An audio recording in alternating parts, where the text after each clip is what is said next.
شام سے آج کا دوسرا بلیٹن سنیے۔ Headlines. صاحب اسم امیر نے شمالی میکیڈونیا کے صدر کو یوم آزادی کی مبارکباد دی ہے۔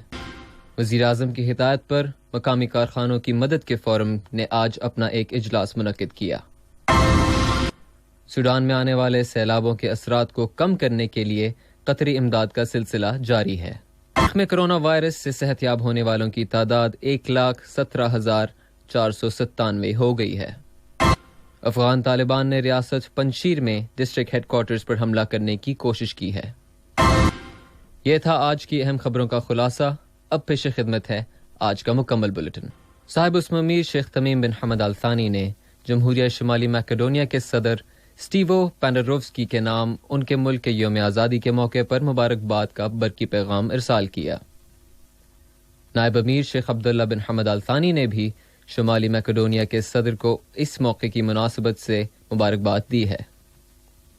وزیر اعظم و وزیر داخلہ شیخ خالد بن خلیفہ بن عبدالعزیز آل ثانی نے جمہوریہ شمالی میکیڈونیا کے وزیر اعظم جناب زوران زائیو کو یوم آزادی کی مناسبت سے مبارکباد دی ہے۔ ایجوکیشن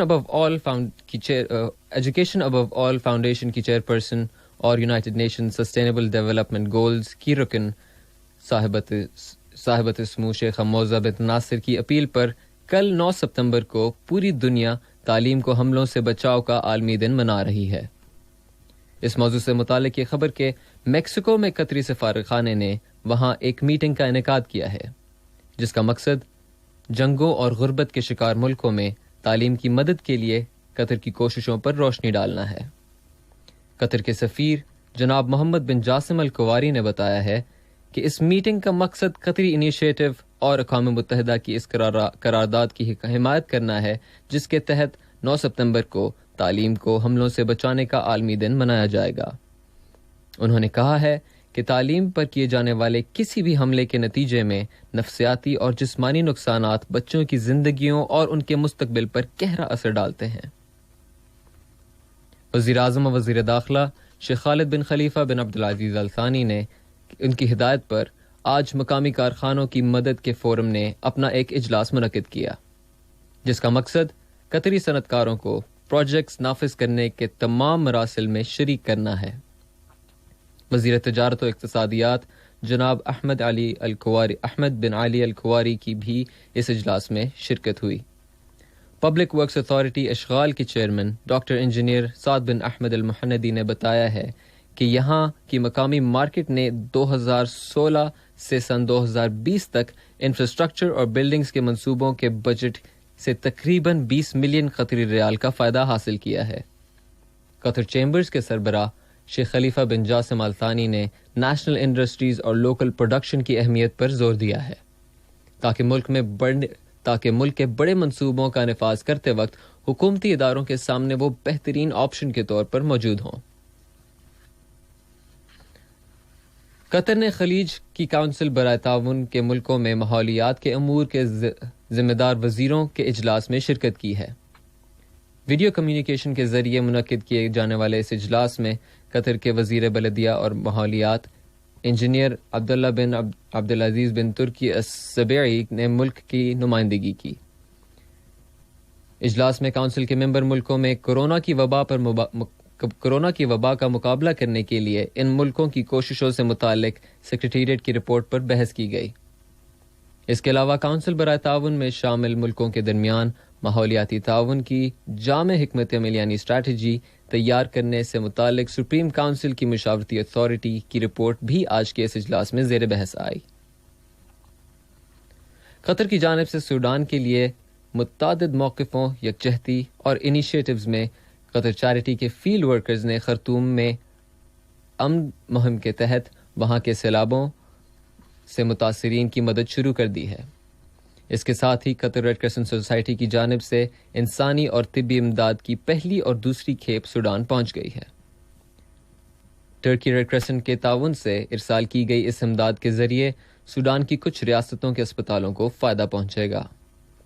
اسی دوران میں سوڈان کے وزیر صحت اسامہ احمد عبد الرحیم نے ان کے ملک کی مسلسل مدد پر قطر کا شکریہ ادا کیا اور کہا ہے کہ سوڈان میں انسانی صحت کی صورتحال بہت غیر معمولی ہے، جس کی بنا پر کندھے سے کندھا ملا کر کام کرنے کی اشد ضرورت ہے۔ غزہ کی تعمیر نو کی قطری کمیٹی نے قطر ڈیولپمنٹ فنڈز کے تعاون سے آج غزہ کی پٹی کی انتہائی غریب فیملیز میں نقد امداد کی تقسیم شروع کر دی ہے۔ قطری کمیٹی کے سربراہ سفیر محمد العمادی نے بتایا ہے کہ اس تقسیم میں ہر ایک فیملی کو $100 نقد دیے جا رہے ہیں، اور اس کے بعد پھر دوسرے مرحلے میں اس پٹی کی 70,000 ایسی فیملیز کو بھی اتنی ہی رقم دی جائے گی۔ وزارت صحت نے اعلان کیا ہے کہ ملک میں کرونا وائرس یعنی کووڈ-19 کے مزید 231 کیسز رجسٹر ہوئے ہیں۔ ان میں سے 220 افراد یہاں کے رہنے والے ہیں اور 11 مسافر ہیں جو بیرون ملک سے قطر آئے ہیں اور انہیں کوارنٹین میں رکھا گیا ہے۔ اعلان میں بتایا گیا ہے کہ مزید 256 بیمار اب صحت یاب ہو چکے ہیں۔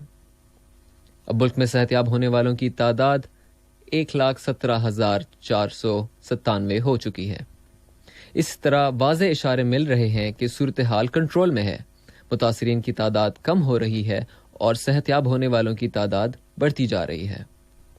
کورونا وائرس یعنی کووڈ-19 کے مقابلے کے لیے اسٹریٹجک گروپ کے سربراہ ڈاکٹر عبداللطیف الخال نے کہا ہے کہ قطر میں روزانہ متاثر ہونے والوں کی تعداد بہت تیزی سے کم ہو رہی ہے، لیکن بچاؤ کی ضروری اقدامات پر مسلسل عمل درآمد ضروری ہے۔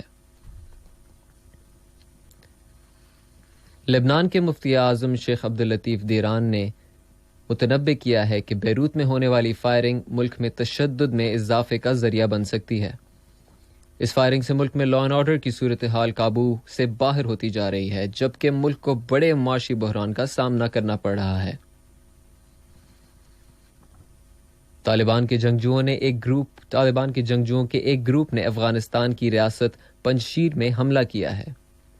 یہ حملہ گزشتہ 19 سالوں میں کیا جانے والا پہلا حملہ ہے۔